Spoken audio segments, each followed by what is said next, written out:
Today on Locked On College Basketball, we tackle the Midwest region and the West region, the two regions where the selection committee got the number one seeds backwards and wrong. You are Locked On College Basketball, part of the Locked On Podcast Network. Your team every day.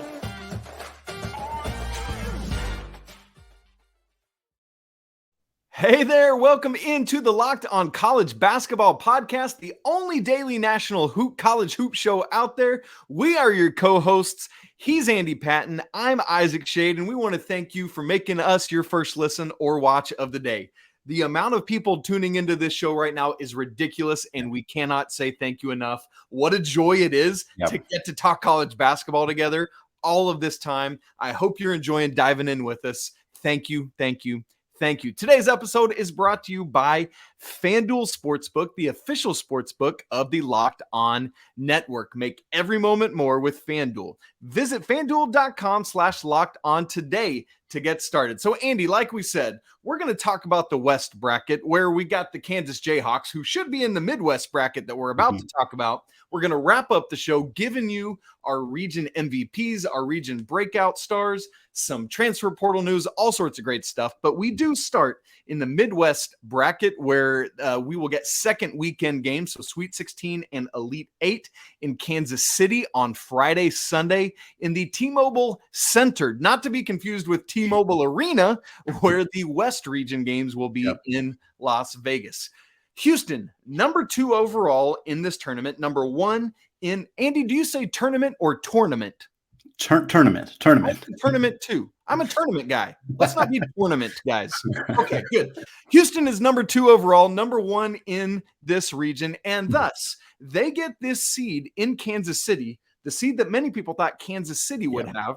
You and I both disagree with the selection committee's decision here, unless you've changed your mind. You still with me on that? Right on. And so Kansas was shipped off to the West while Houston gets this closer region. Andy, I've been calling this one Everything's Bigger in Texas, or the Battle of Texas, because we do have Houston at number 1, Texas at number 2, and Texas A&M at number 7. And yes, if you're doing your math ahead to the second round, we could have a Longhorns and Aggies matchup. We'll get to that in a minute. But Andy, this region contains what is, for me, the single biggest question mark from a player standpoint of the entire tournament. How is Marcus Sasser's groin doing? And here's why this is so big. With him in the lineup, with him in the lineup, Houston can be the national champions. Easily. Without him in the lineup, I do not think they can win it. And so for those who aren't aware, in the AAC semifinals against Cincinnati over the weekend, Sasser was out near midcourt, kind of slipped on a wet spot or something. His legs split apart. It looked painfully awful. And so, Andy, this is exactly what we want to be talking about. A young college man's groin as we start this show, his nether regions. But here we are, and that's what we're doing on a national college basketball podcast. Give me your thoughts on Marcus Sasser in Houston. Yeah, this is a potentially, it's a significant altering injury for Houston, depending on how long that he is out. And as the time that we're recording this right now, the Tuesday evening, there's not an update. And that's by design by Houston. I don't think they want a whole lot of people knowing exactly what the situation is right now. They probably don't have a concrete answer on it. Stuff like groins are not things that are, an automatic timeline. It's not like, oh, that's guaranteed to be 2 weeks or 3 weeks or, we don't know. We don't know the severity of it. And I'm guessing that they're still kind of working through all of that right now. But can they get by their first round game against Northern Kentucky? Yes. They're 19.5 point favorites right now at FanDuel. That is, unless FanDuel knows something we don't, that is with the assumption that he is not going to play, or at least the possibility that he is not going to play. But Houston immediately gets challenged in the second round game in the 8-9 seed. That's a possibility. They play Auburn. They're going to play Auburn or Iowa. Either way, both of those teams could definitely challenge Houston without Marcus Sasser. But Auburn in Birmingham? No! Andy, what's the selection committee doing to Houston here? A really, really rough draw for the Cougs to potentially have to play Auburn. I mean, again, Auburn's going to have to beat Iowa, and there's no guarantee that they're going to do that. The Tigers are a somewhat inconsistent team. The guard play can lead them to very, very high heights, and has also kind of crushed them at times. And so Wendell Green is a hard player to predict. But if this team is playing well, And if this team goes into a second round game with Wendell Green, with Jonai Broom, with those guys healthy and ready to go in Birmingham, and Houston is down their best player, their senior leader, that's a tough matchup. So I think that a Marcus Sasser injury could impact the Cougs as soon as the second round. Whereas, I think I still have some concerns about Houston in a second round game against Auburn if Marcus Sasser is healthy. But by and large, I'm still, pushing them to the Sweet 16 and potentially beyond. But that team without Sasser in that kind of situation, and then you get farther than that, you look at potential matchups they could face in the Sweet 16 against Miami, a team with elite guard play in Isaiah Wong and Nigel Pack, a potential matchup against Indiana and Jalen Hood-Schifino. Like, they're going to face some very, very good guards. And Marcus Sasser is a critical part of what Houston does on both ends of the floor. He's elite offensively. He's elite defensively. There's a reason that he was named an AP first team All-American this year. Shout out to Marcus Sasser for that, by the way. And not having him for any stretch of these games outside of maybe the very first game is going to impact Houston significantly. Oh man, it's so tough for Houston too, because we know he suffered an injury last year, and it's just another blow. By the way, that Auburn-Iowa game, the Tigers are favored by 1.5. Both of these games will be in Birmingham Thursday on TNT. The Iowa-Auburn game, 6:50 Eastern time with Houston, Northern Kentucky. The Norse following 30 minutes later. Andy, let's get to those other two matchups you were just talking about. We've got number 5 seed Miami versus number 12 seed Drake, and then 4 seed Indiana versus 13 Kent State. These games are going to be in Albany on Friday on TNT. On TBS, 7:25 Eastern, the Miami Drake game with Indiana Kent State to follow afterwards. And Andy, both of these games, we've got Miami as just a 1.5 point favorite in the 5-12 game. And we know 12 of the last 14 tournaments, we've had at least one 12/5 upset. Indiana favored a little heavier over Kent State, 4.5, but neither of these are massive lines that scare me off of Drake or Kent State. You go either direction. Who you want to talk about? I'll start talking about the Indiana and Kent State game because I watched Kent State a handful of times this year. They lost by 5 points earlier in the season to Houston. I think that was a barn burner. That was 49-44 was the final score of that game. I think there's been a handful of teams that have scored more points in a single game than those teams scored combined in that one. Kent State also, I think, only lost to Gonzaga by 6 a few weeks later. This is a good team. And we've talked so many times on this podcast about what wins games, and experienced guard play and tough team defense seem to be among, there's a lot of factors. 3-point shooting matters. There's a lot of things that matter, obviously, but Kent State has a lot of those things. Sincere Carey is one of the best guards in the country. I was going to say he's one of the best mid-major guards in the country, but no, he's just one of the best. Let's not put a qualifier on it. Yeah, so there's no need to do that. He's averaging 18 points, I think 3.5 boards and like 4 assists per game. He does a little bit of everything. Indiana's kind of scuffled as of late. I think he's a little bit. They're a team that I think could absolutely make a deep run. Trace Jackson Davis, AP All-American, one of the best players in the country. Jalen Hood-Schifino.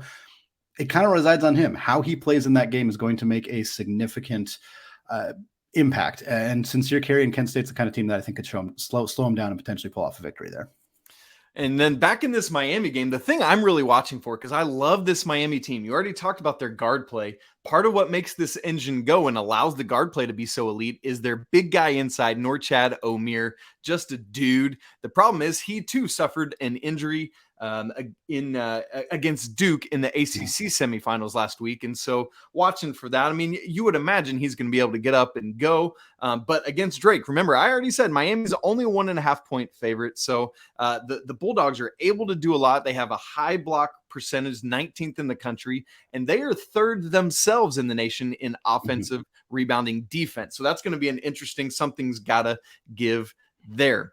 Andy, let's move quickly to the bottom half of this bracket, and that's where we haven't spent much time. But as we already said, we could have this battle of Texas. But before we get there, on the top half of the bottom half, if you'll allow me to put it that way, we've got 6 Iowa State versus the winner of Mississippi State and Pitt, which will this game will be in Greensboro on Friday on True TV. Good luck finding it.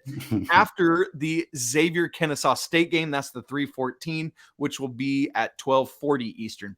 Andy, Xavier's favored by 11.5. We're going to, with all due respect to the Owls of Kennesaw State, we're going to blow by that and go to Iowa State, Mississippi State. Caleb Grill, dismissed from this team back on March 1. They've played 3 times since. won 2 in a row over Baylor, closing out the regular season, and then the first game of the Big 12 tournament, and then lost to Kansas in the Big 12 tournament.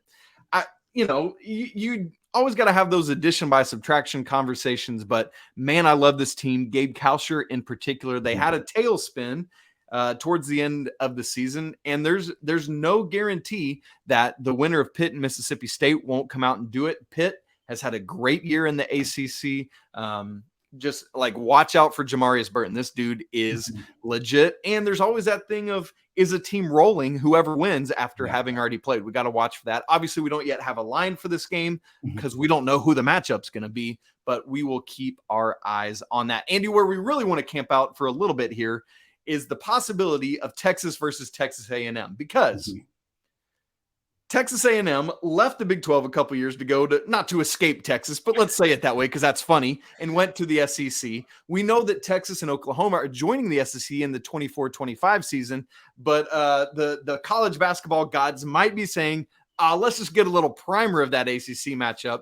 So Texas playing Colgate, the 2-15 matchup, A&M versus Penn State, the 7-10 matchup. I love that game because it's two teams that just race their way to their conference final before bowing out. Both of these games are in Des Moines on Thursday on TBS, Texas Colgate at 7:25, and then the A&M Penn State game to follow 30 minutes later. Andy, we wanted to see that game come to fruition, but Texas over Colgate is not a gimme. We have 10 15-over-2s in recent history, or since the field expanded, including one in each of the past 2 seasons. Could Colgate do this? Colgate has the recipe. They absolutely have the skills and the kind of drive to potentially do this. They are the number 1 team in the country in effective field goal percentage. They are the number 1 team in the country in 3-point field goal percentage. If I was picking things that potentially make a 15-2 upset plausible, playing a style of basketball where you make a lot of 3-pointers against a team that doesn't do the same seems like the potential recipe. Texas has more athletes. They have more size. They have a better defense. Like, there's a reason this is a 2-15 matchup, but yeah, Texas is favored by 13.5 points. Exactly. Right? But Colgate, and to be clear, Colgate is the best 3-point shooting team in the country in terms of 3-point field goal percentage. They don't take a ton of threes. So that is a factor here. But if they get hot from beyond the arc, which 40.9%, basically a 41% team, they're the only team in the country over 40%, they can do it. They can do it. That's right. I'm not betting on it. 13.5 feels like a decent line, although I think, certainly we'll get to a few of them later, but there's some 3-14 games that have much bigger lines than 13.5. So even the folks at FanDuel are hedging this one a little bit. I think Colgate's got as good a chance as any of the 15 seeds to potentially pull an upset here against this Texas team. And I know we kind of glossed over it a little bit, but there's very far from a guarantee that Texas A&M advances past a very hot Penn State team. So while Texas A&M would be a really fun matchup, it's possible that one or neither of those teams are even playing in that second round game. That's right. In that Texas A&M game, watch out for Wade Taylor. He's an electric guard. I love Tyrese Radford, who is played at Virginia Tech and has been at A&M for a little bit now, but Penn State is on fire. A little bit of some lucky fire, but on fire all the same. Well, Isaac, Kansas ended up in the West region. We had some thoughts about that we already shared. They not only end up in a different region than we would have expected, they are playing a tough UCLA squad, albeit without Jalen Clark. They have a surging Gonzaga team with one of the best offenses in the country as their 3 seed, and clearly the best 4 seed in the bracket in UConn all await them. Can they make it through this gauntlet West region? We're going to talk about that after a word from today's sponsor, FanDuel.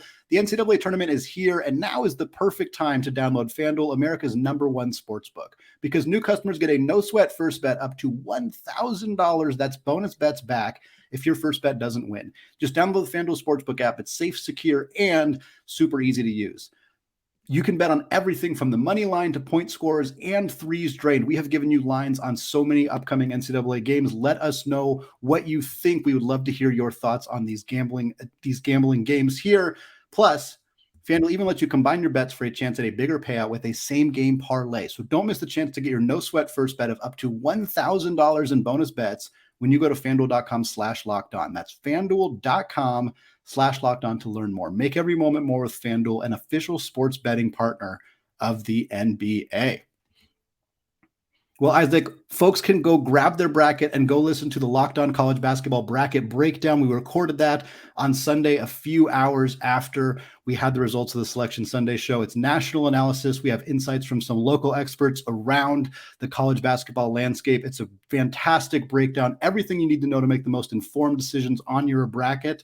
You can find that in the Locked On College Basketball YouTube channel or wherever you get podcasts. Isaac, let's talk West region. I think this is an extremely fun region. I will just say off the top that I think that this is a region that is very likely to go fairly chalk, in part because while I think there are some very good lower seeded teams, I think that this has a really, really dominant group of top 4 seeds. Gonzaga is the 3 seed, UCLA is the 2 seed, 4 seed is UConn, of course, Kansas as the 1 seed. I want to hear your thoughts because I said it at the onset there. I think UConn is the most dangerous 4 seed in this entire tournament. And I think amongst the many reasons that Kansas is unhappy being in the West region, that's the one that stands out to me. Yeah. You know why? Because Andy, I'm going on that chalk with you, at least to the Sweet 16. Mm-hmm. This is the most plausible bracket to me in terms of the 1, 2, 3, and 4 all advancing to the Sweet 16. But I'll just go ahead and play my cards. Mm-hmm. It's also the bracket where I have UConn upsetting Kansas and Gonzaga upsetting UCLA and them going to the regional final because I'm right with you. We have seen this UConn team come from obscurity to begin the season all the way up to number 2 in the nation, I believe was the highest, right? Isn't that the highest we just talked about? Number 2. Yeah. Fell back down to 24.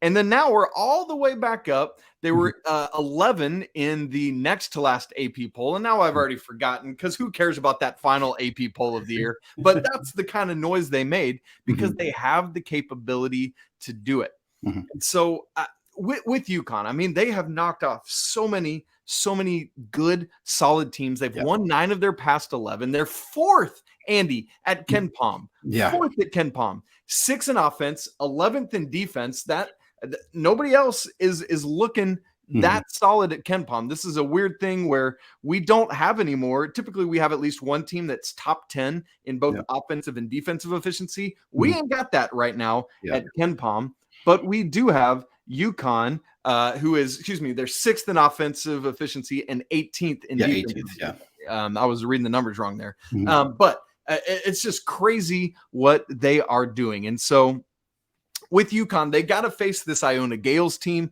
coached by Rick Pitino, who, is probably going to be Rick Pitino's last game there at Iona. And not his last time facing UConn, though. That's my bet. Oh, what up, St. John's? I love that call, Andy. That's awesome.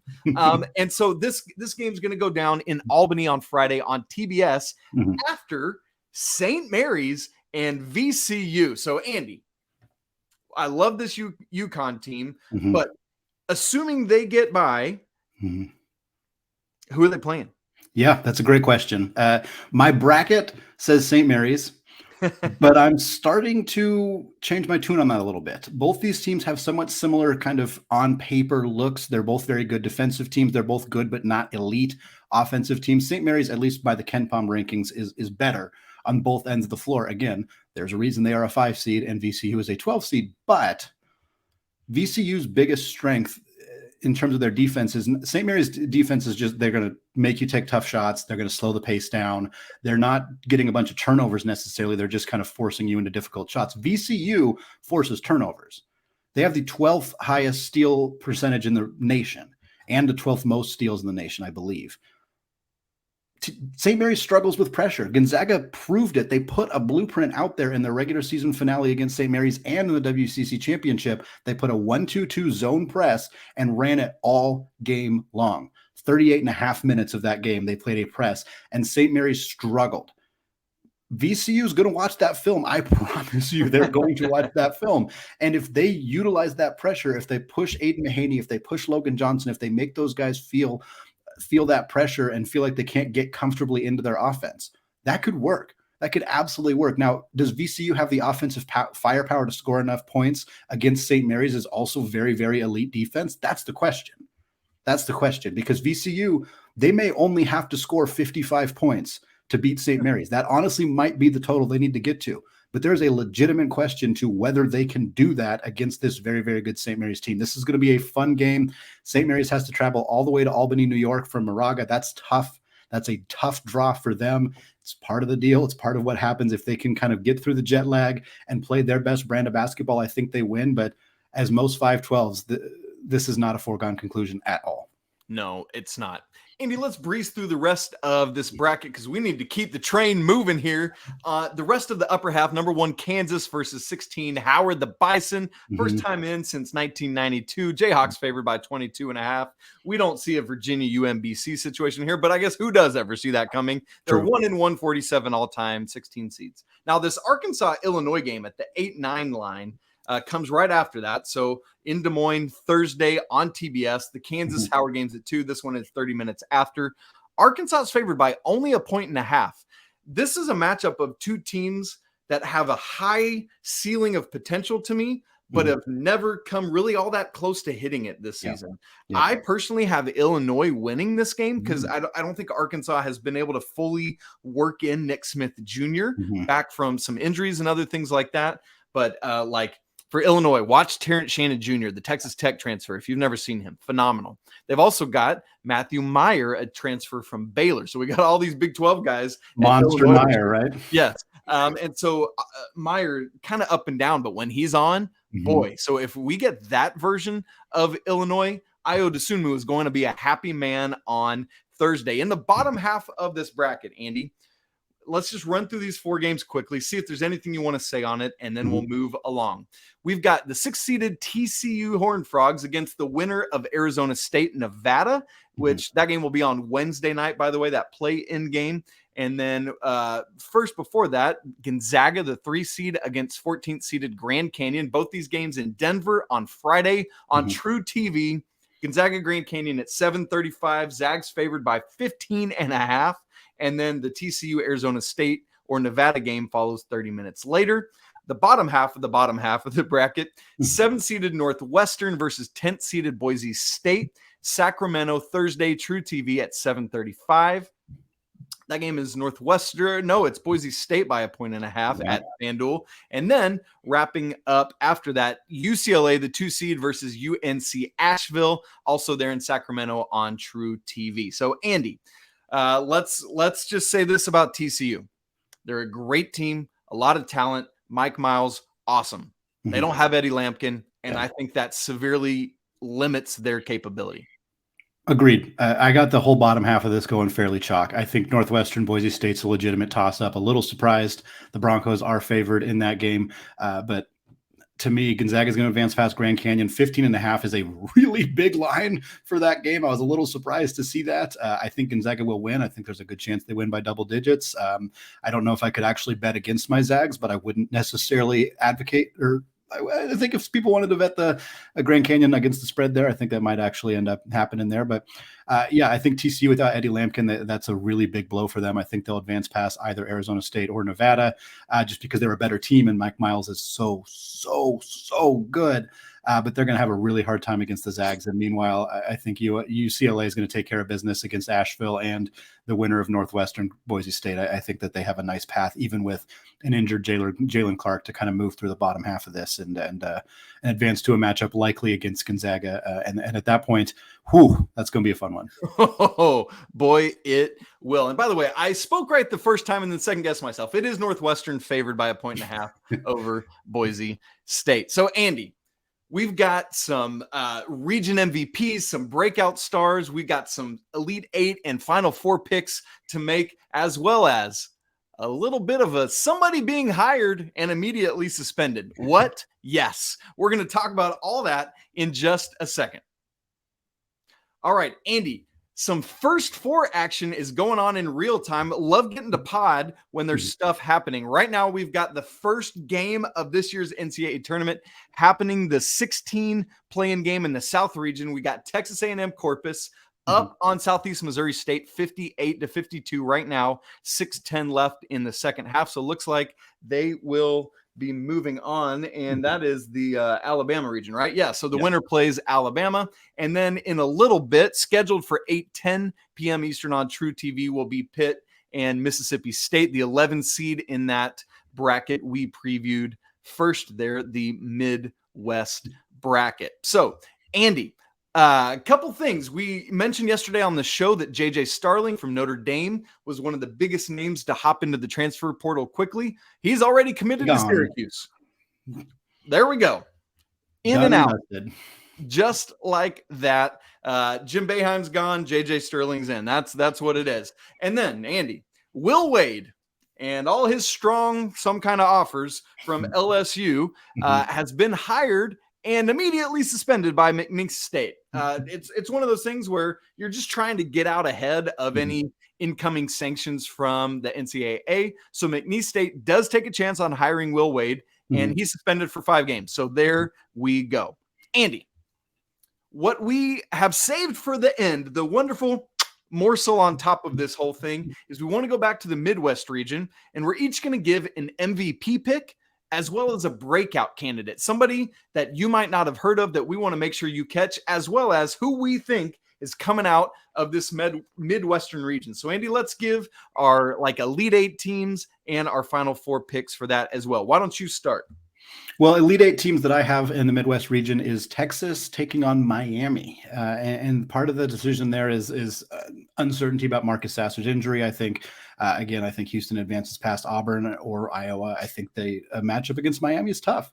And I think a matchup against Miami without Marcus Sasser, really, really tough. So give me Texas, give me Miami, give me Texas advancing, and give me an MVP. Again, this is the Texas bracket. So we're all going to talk about a lot of guys from those 2 schools. Give me a region MVP, maybe not the player that many would suspect out of the University of Texas, but give me Timmy Allen.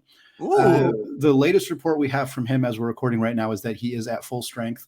He's going to go into that Colgate game fully healthy. That's a huge addition for them. He's not a great outside shooter, but he's a good scorer. He's a good rebounder. And I think he's kind of the straw that stirs the drink for the Longhorns. So would he actually be given an MVP award? Were they, awarded that way? I don't know. I don't think he's going to be their leading scorer necessarily, but I think that he's an integral part of what they do. And I believe that if they were to make it all the way to the Elite 8 or Final 4 out of this region, that it's going to be because of a really strong performance from Timmy Allen.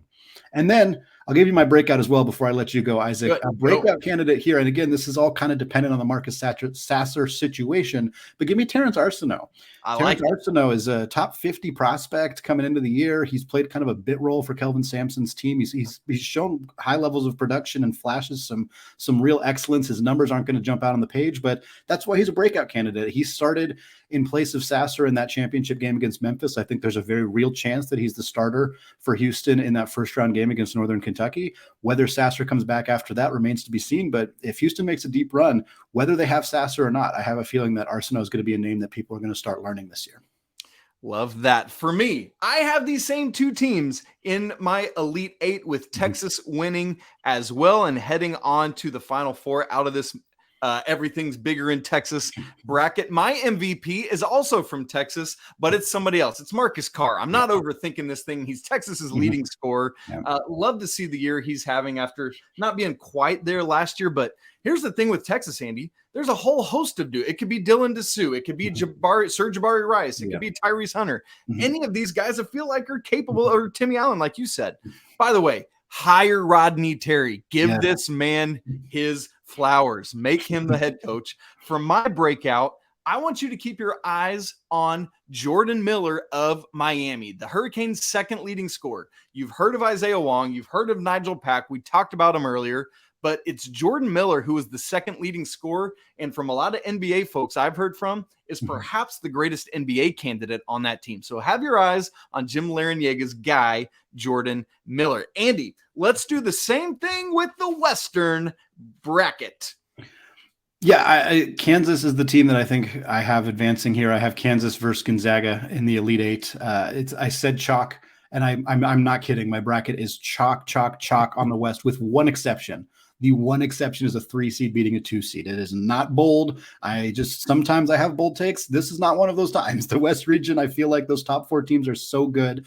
So for me, give me Kansas, give me Gonzaga. I have Kansas advancing. I think that's a really tough matchup for the Zags just from a defensive perspective, how to guard Jalen Wilson, how to guard Grady Dick. And that's part of the reason that my West region MVP is Jalen Wilson. Yeah. Jalen Wilson, AP All-American. Again, you said you don't want to overthink it with Marcus Carr. I am not overthinking it with Jalen Wilson. When you score 20 points per game on one of the best teams in the entire country in the schedule that they played in the Big 12, you're one of the best players in the country, plain and simple. I don't see anybody out of those teams that they're going to play that's going to do a good job of guarding him. And I think he's going to have a monstrous tournament.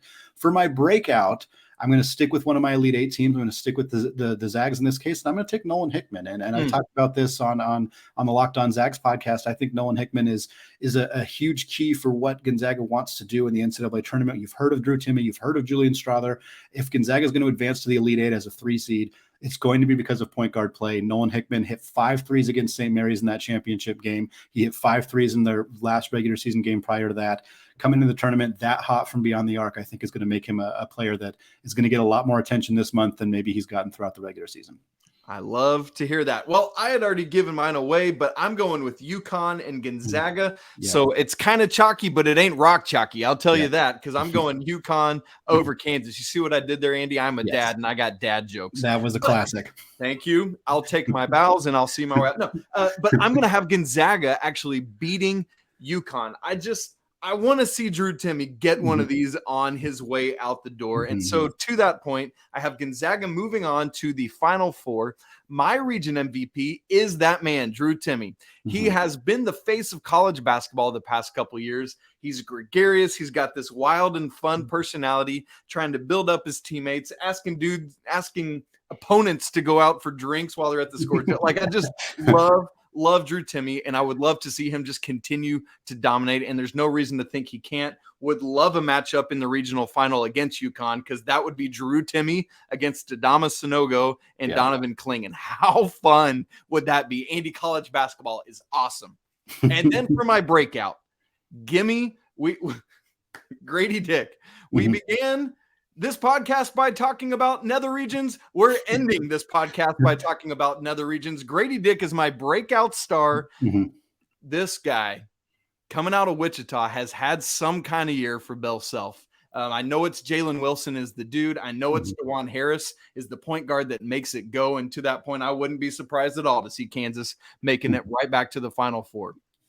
But Grady Dick just has this suave persona. He's calm, he's cool, he's collected, he's unflappable. One of those guys where it's the same demeanor always, but he is a bucket. Watch this dude stroke from outside. It is a thing to behold. Well, Isaac, again, you said it at the top of the show, so much gratitude and appreciation for the numbers that we've seen recently, the amount of people listening to the show. Sincerely, we thank you all so much. For those of you who are joining us for the first time, for those of you who have been with us since November when the show started, whatever it may be, we appreciate you so much. Thank you for making us your first listen of the day. Please, please, please subscribe on YouTube if you haven't done so yet.